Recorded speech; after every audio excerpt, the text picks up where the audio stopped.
Halo semuanya, selamat datang di video presentasi kelompok kami. Pada kesempatan kali ini, kami akan mempresentasikan proyek UAS basis data terdistribusi yang berjudul Perancangan Database Sistem Informasi Transaksi Penjualan dan Stok pada Toko Pakaian Aston di Pasar Baru Merauke. Sebelum masuk ke materi, izinkan saya memperkenalkan anggota kelompok kami.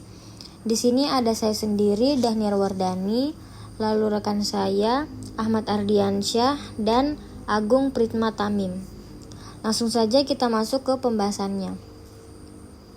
Pertama, mari kita bahas latar belakang terlebih dahulu. Toko pakaian Aston ini adalah sebuah usaha pakaian yang ruang lingkupnya beroperasi di pasar. Seperti yang kita tahu, toko baju di pasar itu punya variasi produk yang sangat banyak, mulai dari perbedaan jenis, warna, hingga ukuran pakaian. Ditambah lagi perputaran transaksi harian, baik saat berjualan maupun saat kulakan stok dari supplier grosir, itu sangat cepat.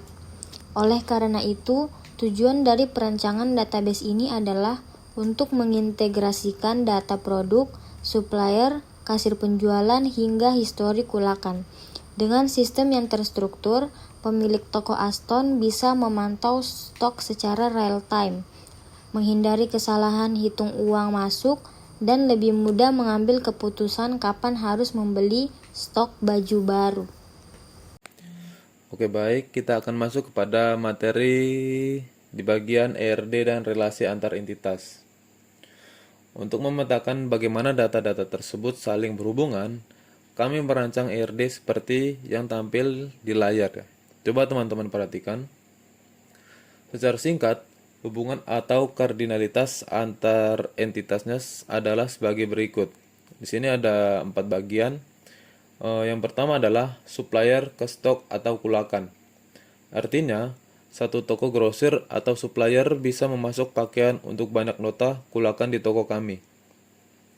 Yang kedua adalah stok ke detail stok, di mana satu nota transaksi kulakan bisa memuat banyak rincian jenis baju sekaligus.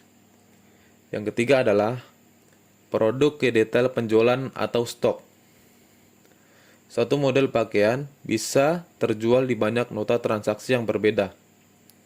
Yang terakhir adalah penjualan ke detail penjualan.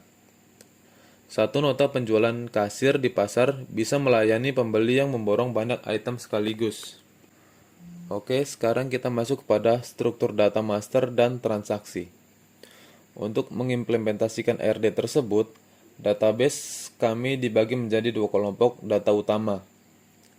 Yang pertama adalah data master, terdiri dari tabel kategori untuk mengelompokkan jenis baju, tabel supplier untuk mencatat daftar grosir, dan tabel produk yang menampung hingga 80 variasi pakaian lengkap dengan harga beli, harga jual, serta stok fisiknya. Yang kedua adalah data transaksional yang berfungsi mencatat aktivitas bisnis harian toko. Ini mencakup tabel stok atau kulakan untuk barang masuk, tabel penjualan barang keluar, serta masing-masing tabel detailnya untuk mencatat rincian item per nota. Total data yang disimulasikan pada bagian transaksi ini sudah mencapai dari 100 data transaksi. Oke, sekarang mari kita lihat bagaimana database ini bekerja untuk menghasilkan laporan bisnis bagi toko Aston melalui perintah SQL query. Pada query pertama, kita menggunakan perintah select from product untuk menampilkan seluruh informasi pakaian beserta sisa stok terkininya di rak toko. Berikut adalah tampilan outputnya. Berikutnya kita lanjut ke query kedua. Pada query ini kita menampilkan daftar transaksi penjualan secara harian. Query ini tuh berfungsi sebagai buku kas digital toko untuk melihat performa penjualan hariannya. Output dari query-nya adalah seperti gambar berikut. Setelah itu kita lanjut ke query ketiga. pada query ketiga ini kita menggunakan fungsi agregasi, yaitu select sum dalam kurung total buyer as total omset from T penjualan. Query ini secara instan menghitung total seluruh pendapatan kotor atau omset yang berhasil didapatkan toko Aston dari pembeli pasar. Outputnya seperti gambar pada slide ini. Terus kita lanjut ke query keempat.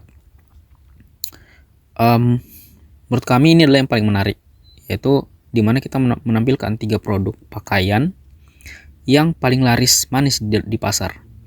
Nah, dengan memanfaatkan fungsi sum atau sum pada jumlah terjual di grup by berdasarkan produk dan di limit 3, pemilik toko bisa langsung tahu baju model apa yang paling diminati pembeli agar bisa di stok lebih banyak lagi di kemudian hari. Nah, untuk tampilan outputnya bisa dilihat pada gambar berikut. Oke, selanjutnya kita lanjut ke query kelima, yaitu menghitung total pengeluaran untuk stok sepanjang bulan. Di sini kami menggunakan perintah SQL yang sangat sederhana, yaitu select sum total biaya as total pengeluaran stok from test stock. Yang mana fungsi dari query ini adalah untuk mengagregasi atau menjumlahkan seluruh biaya yang pernah dikeluarkan oleh toko Aston saat menyetok pakaian dari supplier grosir. Dari sudut pandang bisnis, query ini sangat krusial bagi pemilik toko di pasar untuk mengetahui seberapa besar modal yang sudah keluar atau cash outflow, sehingga laporan arus kas bulanan toko bisa dipantau secara akurat dan tidak hanya dikira-kira saja. Nah, untuk tampilan outputnya seperti gambar berikut. Setelah itu kita lanjut pada query ke-6. Pada query ini kita akan menampilkan supplier dengan intensitas pasokan terbanyak. Kode SQL-nya adalah kita melakukan join atau menghubungkan antara tabel transaksi test stock dengan tabel master supplier. Lalu kita hitung jumlah transaksinya menggunakan fungsi count. Nah, dan kemudian dikelompokkan berdasarkan supplier dan diurutkan dari yang paling banyak. Tujuan dari query ke-6 ini adalah untuk melakukan analisis kemitraan. Dengan mengetahui supplier grosir mana yang paling sering dihubungi oleh toko Aston untuk mengisi stok baju, pemilik toko bisa mengevaluasi hubungan kerjasama mereka. Misalnya, untuk menegosiasikan potongan harga khusus atau bonus. Karena supplier tersebut terbukti menjadi mitra utama yang paling diandalkan oleh toko Aston selama ini. Untuk tampilan outputnya seperti gambar berikut. Kemudian pada query ke-7 yaitu yang terakhir ya, yaitu menampilkan daftar produk yang stoknya sudah menipis atau kurang dari 20 pieces. Dengan perintah where stok sekarang kurang dari 20 dan diurutkan dari yang paling sedikit atau ascending, sistem database ini secara otomatis memberikan peringatan dini kepada pemilik toko Aston mengenai pakaian apa saja yang harus segera dibeli kembali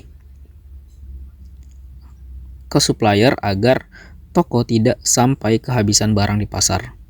Ya, kurang lebih kayak seperti itu. Oke, setelah itu kita lanjut ke bagian penutup. Jadi kesimpulannya yang bisa coba kami simpulkan adalah dengan sistem database yang menurut kami rapi ini, pengelolaan toko baju tradisional di pasar pun bisa dilakukan secara modern, efektif, dan minim kesalahan pencatatan keuangan. Mungkin itu saja presentasi dari kelompok kami mengenai perancangan database toko baju Aston. Terima kasih banyak bagi teman-teman yang sudah menonton video ini sampai dengan selesai. Jangan lupa klik like, tinggalkan komentar jika ada pertanyaan, dan sampai jumpa di video-video berikutnya. Sekian dan terima kasih. Audio Jungle.